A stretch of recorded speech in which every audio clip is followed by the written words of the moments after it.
Hello दोस्तों, इस video के अंदर हम बात करेंगे एसबीएफसी फाइनेंस जो कंपनी है। काफ़ी अच्छी कंपनी है ये, और इसकी जो मैनेजमेंट है काफ़ी एक्सपीरियंस वाला मैनेजमेंट है। और प्रीवियस जो उनके रिकॉर्ड्स है वो भी काफ़ी अच्छे रहे हैं। तो जब से ये कंपनी मार्केट में लिस्ट हुई है तब से इसने बहुत अच्छे से अपने सब कुछ पूरे बिजनेस को काफ़ी अच्छे से इन्होंने संभाल के रखा है।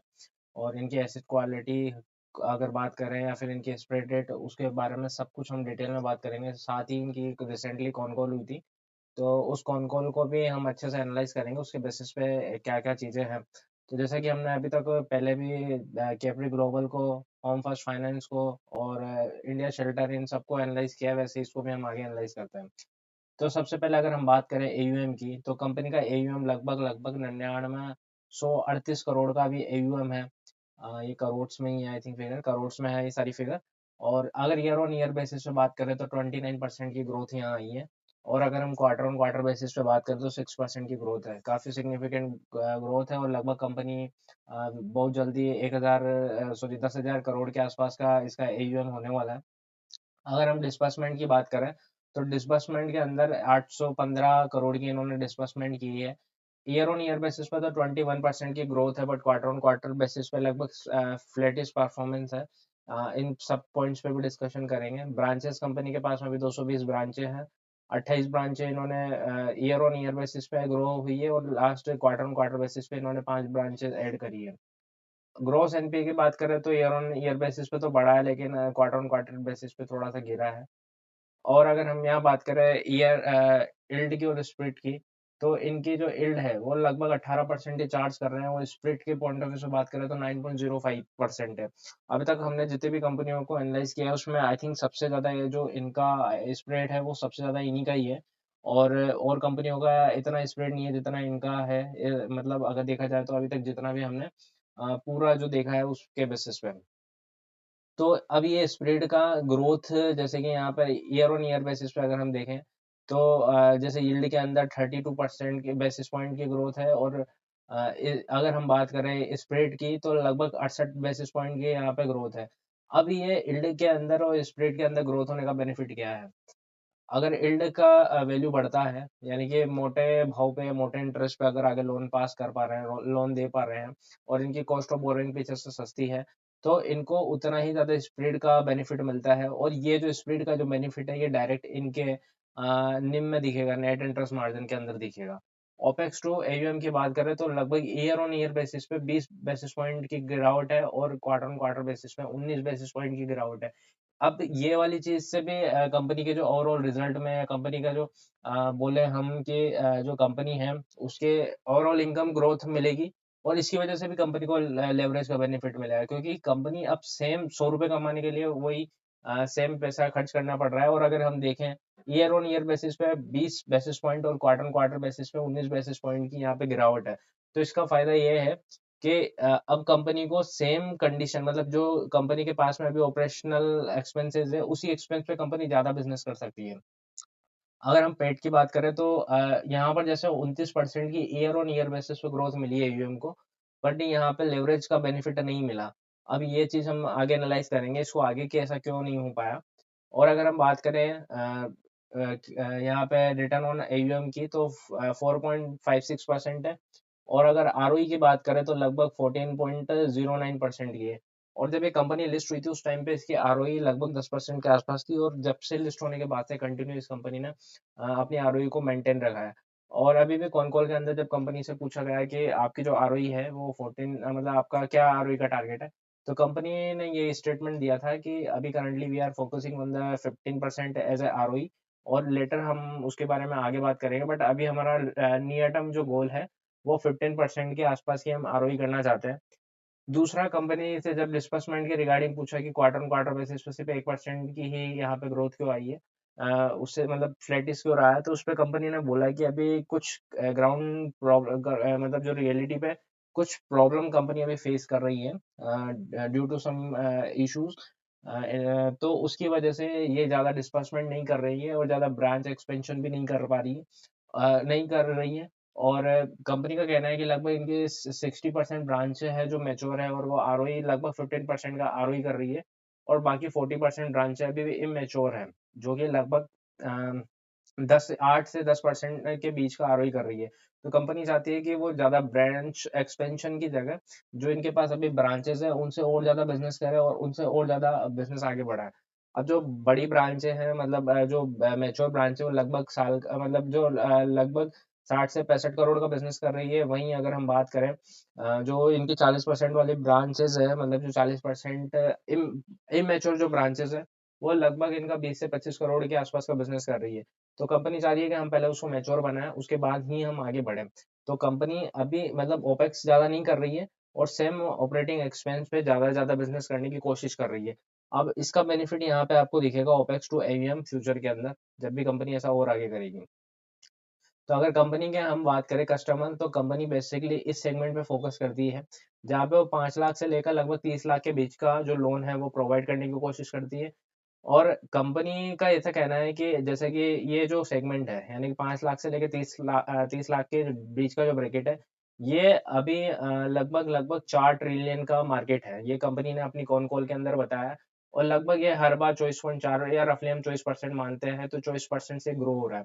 और 24% से ग्रो होने का मतलब है कि हर 3 साल के अंदर जो कंपनी है सॉरी ये सेगमेंट है ये वाला जिस सेगमेंट पे कंपनी फोकस करती है 5 लाख से 30 लाख का अगर ये 24% से ग्रो हो रही है तो इसका मतलब है कि हर 3 साल के अंदर जो मार्केट है वो डबल हो रहा है। डबल का मतलब हो गया यहाँ पे 4 ट्रिलियन का अगले 3 साल के अंदर जो अभी ग्रो हो रहा है 24% से तो ये फ्यूचर के अंदर जल्दी ही 8 ट्रिलियन का बनने वाला है।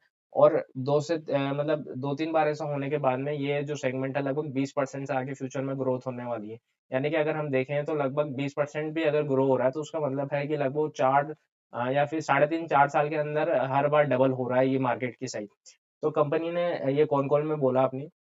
साथ ही कंपनी ने एक और पॉइंट यहाँ पे ऐड किया कि अभी जो 4 ट्रिलियन का ये मार्केट है वो 24% से ग्रो कर रहा है और हम अभी 10,000 लगभग 10,000 करोड़ जो कि इनका एयूएम बन रहा है लगभग 9938 करोड़ का। तो हम अभी 10,000 लगभग लगभग हम मोटा मोटी मान के चलते हैं कि 10,000 करोड़ का एयूएम है और फ्यूचर के अंदर हमें कितनी अपॉर्चुनिटी इस सेगमेंट के अंदर अभी ग्रो होने की।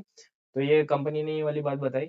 और दूसरा कंपनी ने अपनी गाइडलाइन में कहा है कि हम लगभग हर क्वार्टरली 5 से 7% के बीच में ग्रो करेंगे जो क्वार्टर बेसिस पे।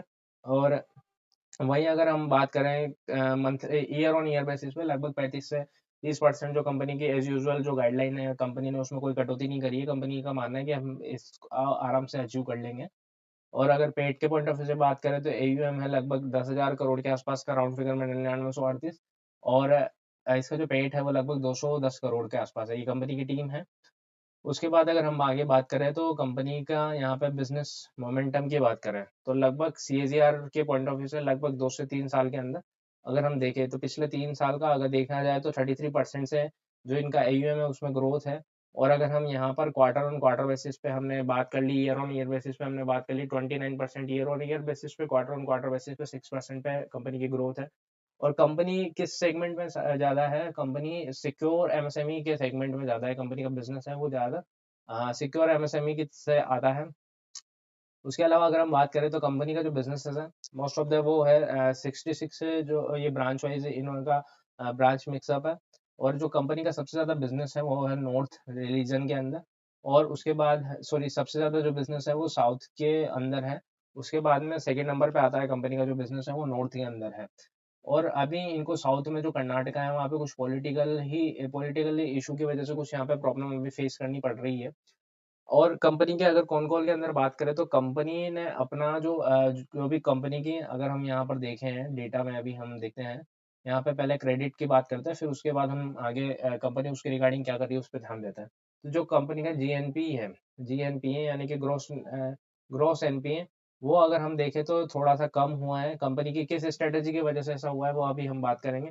और वन प्लस जीबीटी की बात करें तो वो थोड़ी सी ग्रो है। और पहले ये शायद 7 के आसपास थी 7% के आसपास आई डोंट रिमेम्बर कि एक्चुअल फिगर क्या था। तो 7% के आसपास थी 7% से लगातार ये 8.12% पे पहुंची। और अगर इसको ऐसे भी देखा जाए तो year on sorry year quarter on quarter basis पे तो ये थोड़ी सी हल्की सी यहाँ पर ग्रो हुई है।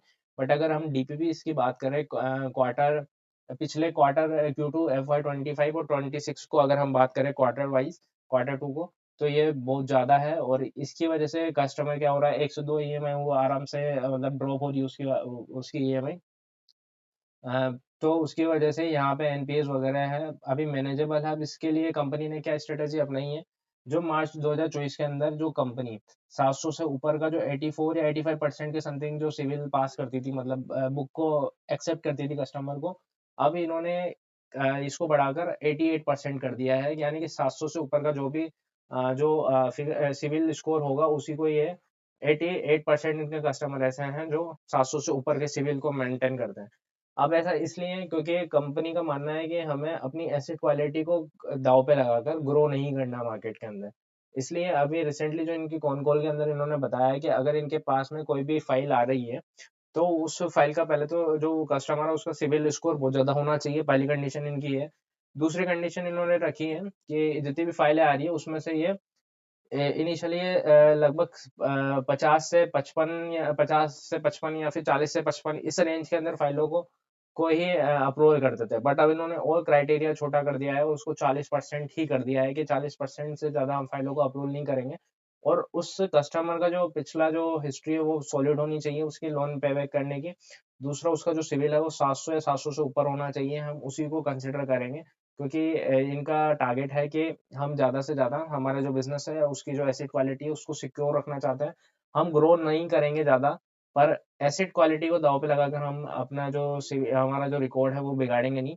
दूसरा इनके पास लगभग 94 जो परसेंट इनका जो बिज़नेस है वो पूरी तरीके से सिक्योर है, जिसके अंदर ये प्रॉपर्टी या फिर गोल्ड वगैरह इनको रखते हैं as security point of view से। और ये हमने यहाँ पे क्रेडिट इंडिकेटर्स की हमने बात कर ली है। अब अगर हम आगे यहाँ पर बात करें तो एयूएम की हमने ग्रोथ की बात कर ली है, यहाँ पर यील्ड की बात करें तो लगभग अभी इनकी यील्ड है 18.1%, जो कि क्वार्टर ऑन क्वार्टर बेसिस पे लगभग लगभग 2 बेसिस पॉइंट से बढ़ी है। और अगर ईयर ऑन ईयर बेसिस पे बात करें तो इसमें थोड़ी सी ग्रोथ है और बहुत अच्छी बात है कि अगर इनकी यील्ड बढ़ रही है। अब यील्ड अगर बढ़ रही है तो और कॉस्ट ऑफ बोरोइंग इनकी सेम रह रही है, तो उस कंडीशन में बेनिफिट ये होता है कि इनकी स्प्रेड में बेनिफिट इनको मिला 9.06% की इनकी जो ये है स्प्रेड है। अगर हम दोनों के बीच का डिफरेंस लें तो लगभग इनकी कॉस्ट ऑफ बोरोइंग पड़ेगी आई थिंक 8.96 के समथिंग इनकी कॉस्ट ऑफ बोरोइंग पड़ेगी। और ओपेक्स टू एएम भी इनका डिक्लाइन हुआ है जो कि बेनिफिशियल है, जो कि इनके इसको इसकी वजह से इनको लेवरेज का बेनिफिट मिलता है। ग्रोस एनपी इनका थोड़ा सा क्वार्टर ऑन क्वार्टर बेसिस पे डिक्लाइन है, बहुत अच्छी चीज़ है ये, but year on year basis पे अभी भी ऊपर है। और अगर हम इसके रिटर्न टू एयूएम बात करें तो लगभग 4.56% है, और इनकी जो आरओई है रिटर्न ऑन इक्विटी वो 14.09% है। और नियर टर्म कंपनी का टारगेट है इसको 15% के आसपास इसको ग्रो करने का। अब अगर हम यहाँ पे स्प्रेड हमने ये बात कर ली है, अगर हम बोरोइंग के पॉइंट ऑफ व्यू से बात करें तो कंपनी का जो मेजर हिस्सा आता है वो बैंक रूपी लोन है। और कंपनी से आई थिंक इन्हीं की कॉन कॉल में पूछा गया था कि आपका कितना परसेंट जो पोर्टफोलियो है वो मतलब फ्लोटिंग से और फिक्स से आता है। तो लगभग कंपनी का हर एक जो कंपनी का पूरा ऑलमोस्ट 90-95% के आसपास का जो लोन कंपनी ने दे रखा है वो डायरेक्टली लिंक है फ्लोटिंग से। तो जब भी आरबीआई अगर अपनी रेट में प्लस माइनस करेगी तो उसका इनके ऊपर भी असर पड़ने वाला है। और इनकी जो रेटिंग है डबल ए माइनस है अभी करंटली। और ये इनका जो भी एक यूँ कहूँ कि एक तरीके से इनका वो है स्नैपशॉट है पूरे फाइनेंशियल्स का। एयूएम यहाँ पर है, सिक्योर एमएसएमई है इसके अंदर। और यहाँ पर पूरी हर चीज़ यहाँ पे इन्होंने मेंशन कर रखी है। अब जैसे कि मैंने बताया कि इन्होंने फाइल को एक्सेप्ट करने का क्राइटेरिया बहुत ज़्यादा टफ कर दिया है, यानी कि 40% फाइलों को ये एक्सेप्ट करते हैं जिनकी जो सिविल है वो बहुत अच्छा है, केवल उसी को ये एक्सेप्ट कर रहे हैं। तो इसकी वजह से इनका जो वॉल्यूम है, तो वॉल्यूम जो कस्टमर का वॉल्यूम है वो थोड़ा-सा डिक्लाइन हुआ है। और साथ ही जो ये पहले अर्ली फ़ोकस करते थे 5 लाख से 5 लाख से 7 लाख और सब 7 लाख, यानी कि लगभग 7 लाख और 7 लाख से नीचे के जो एवरेज टिकट साइज़ है उस पे भी ये फ़ोकस करते थे। तो इन्होंने कहा कि वहाँ पे इनको बहुत ज़्यादा प्रॉब्लम फेस हो रही है। इस वजह से इन्होंने उस जो 7 लाख से जो इनका एवरेज टिकट साइज़ है उसको 9 से 10 लाख की तरफ धकेला है, मतलब आगे बढ़ाया है। जिसकी वजह से यहाँ पर लगभग अगर हम देखें तो लगभग ये 9,70,000 के आसपास है, यानी कि 9 से 10 लाख के बीच का एवरेज टिकट साइज़ इन्होंने बनाया पहले, क्योंकि इनको रिस्क है अभी भी 7 लाख से जो नीचे का जो है हिस्सा उस पे इनको इश्यू है। जिसकी वजह से इनका इस बार का जो ग्रोथ है, वॉल्यूम ग्रोथ ऑफ कस्टमर वो भी डिक्लाइन हुआ है, बट इनको वैल्यू ग्रोथ मिला है वहाँ पर। अगर हम इसके नेट एनपीए की बात करें तो वो 1.56% है, ईयर ऑन ईयर बेसिस में इसमें 12% की 12 बेसिस पॉइंट की यहाँ पर गिरावट है, तो जो कि बहुत अच्छी चीज़ है।